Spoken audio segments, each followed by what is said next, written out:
How's it going, guys? Welcome back to Garry's Mod, and today we're going to control Garry's Mod with just one hand. Now, I know what you're thinking. Well, hold on now. Why would you want to control Garry's Mod with one hand? Well, because you could be, well, doing something else while you're playing Garry's Mod, like, reading a book. Or something else that is totally, extremely innocent. So something about this that I really like is it reminds me of those old arcade games where you could not really move on your own and you just had to sit in one spot. Now there was a lot that happened there, so we're gonna go ahead and slow it down. But this is Gmod Arcade, a arcadified version of Garry's Mod, and it's pretty cool because everything that you can do is contextual. So if we were to go up here, for instance, you can see the blue rectangle that we have. We can go wherever this pretty much is aiming at. You can also jump on your own. However, I cannot move. You can kind of nudge a bit, but that's really all you can do. However, if we do go ahead and hover over something like a prop here, not only can we see the health bar, but we can see that there is an orange square around it that pretty much lets us know that, oh, we can go ahead and shoot, and go ahead and hold left click, and you will constantly keep shooting at it. Alright, so first things first, I absolutely cannot stand the weird vignetting thing. So go ahead, type GMArcade_fade, and we're gonna go ahead and put 0. Now, it's not going to do that weird fading out thing. Now, this is normally in place to prevent motion sickness, but I don't really get motion sick, so I'm totally fine. And we got some more of our friends here. So again, holding down left click is going to allow you to shoot them, although we might be kind of out of our league here, but I'm going to... So you know what that means, right? We need better weapons. So let's go ahead and go with this instead. So now that we have this thing, this is what I call a real weapon. Alright, we got a Combine Soldier here. So this is a good example of what you'd want to do. You can go ahead and move to cover like right here, and then fire away. Now the cool thing is that you can shoot while moving. So just because you're moving doesn't mean you can't do any other option. So I can move down here, and then while I do that, I can then shoot at the antlions. Oh, and of course, get this, this is really cool. After I get done shooting, I can flick down, and it'll reload just like in the arcade games. I just think that is like a really nice touch, and it's pretty simple to move around, really. Once you kind of get the hang of things. Now, of course, if you do press space, then, well, you're not really only using one hand to play this. However, we are now in Ravenholm, and I think this is a perfect setting for an arcade horror shooter. Although I'm going to go ahead and, again, turn off that fade. Make sure you do that every time you do load in. It is just really annoying, but, of course, it is there for people that do need it. Oh, and look at that! Already got our first zombie, so we're going to go ahead and move away. And there we go. Looks like the head crab is still alive, and we're good to go. Now, there are some pretty strange gestures you can do. Like I said, I already did mention that if you slam down, you can reload. But also, look at this. If you just move your cursor really fast, you can change weapons, but I can never get it to properly change. I don't know if you flick up to confirm.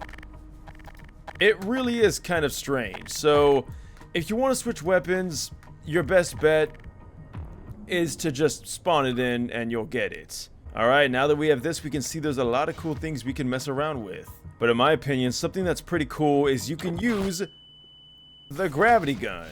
If you're careful with it, you can go ahead and pull things from the wall, just as long as you don't automatically yeet it like I just did. It really is pretty sensitive too, so be very cautious. There we go. Okay. Bam. Now we're talking. Alright, so we're going to go ahead and move up. I'm going to try to pick this up. Let's see. There we go.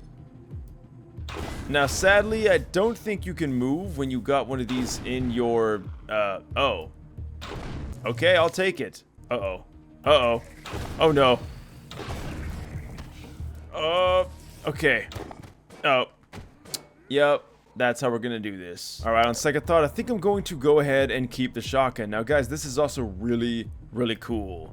So right now you can see, well, we didn't really need it, but we do have our flashlight on. However, if you go into a more well-lit area, the game is going to automatically know that you don't need the flashlight anymore and turn it off. Although it's kind of going haywire in this because Ravenholm is light and dark all at the same time. We have a head crab, but he's not getting away. If you do get stuck, of course, don't be afraid to go ahead and press the space key, but we're trying to not use my left hand whatsoever. So far, so good. Now, there is a lot of settings that you can adjust if you don't like the automatic flashlight turning on and off. In fact, I can't even turn it off, and we're gonna... Now, I didn't say that this was the best way to play Garry's Mod, but it's definitely an interesting option if you're a big fan of those old school arcade shooter games. I love how everything is kind of automatic, so you really don't have to think about it if you don't want to. However, you could definitely find yourself in some very interesting situations, like right here, where I wanted to crouch walk. So even though, in my opinion, I think that this is probably best used on just the standard Half-Life stuff, you know, the story stuff, because it can kind of feel like an actual arcade game at times. You can play it, of course, on any map that you want. It's not like a game mode or anything, but the one thing I did notice is that, well, you do have to spawn in your own NPCs, and that can be an issue because, well, okay, we're aiming at something, right? But as you can see, our mouse is moving where our gun actually is. The problem is that when I hold Q, that doesn't stop. So when I try to spawn an NPC in, it spawns the NPC where my cursor is up here instead of where I'm aiming right here. Pretty much what I'm saying is it's really hard to spawn NPCs in at a decent spot. Of course, unless you already made a save ahead of time. But hey, that's what we got other saves for, right?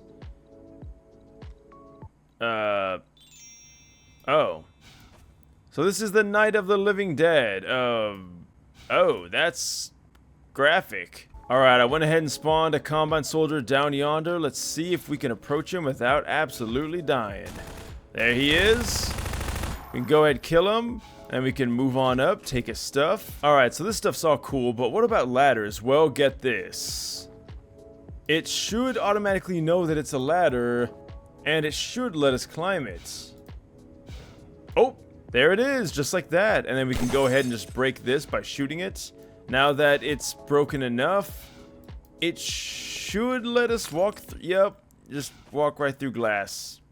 This definitely is a very interesting way to play the game. You can see all the stuff that's breakable and that you can shoot. And it's pretty fun. It really does feel like an arcade shooter. Oh my god, no way. There's even a crouching option. I don't even know how I did that. And the last thing that I did want to mention is that this does even work with vehicles. I don't even know how, but it does.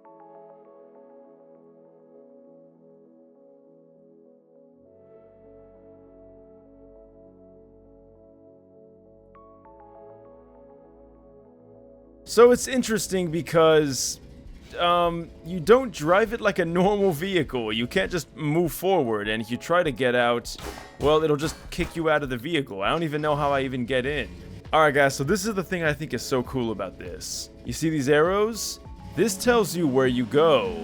So now you point up to go where you want to go, and then you can just shoot by, well, holding left click. There we go. I don't know how we did it again, but here we are. So we can see it says accelerating, turning left.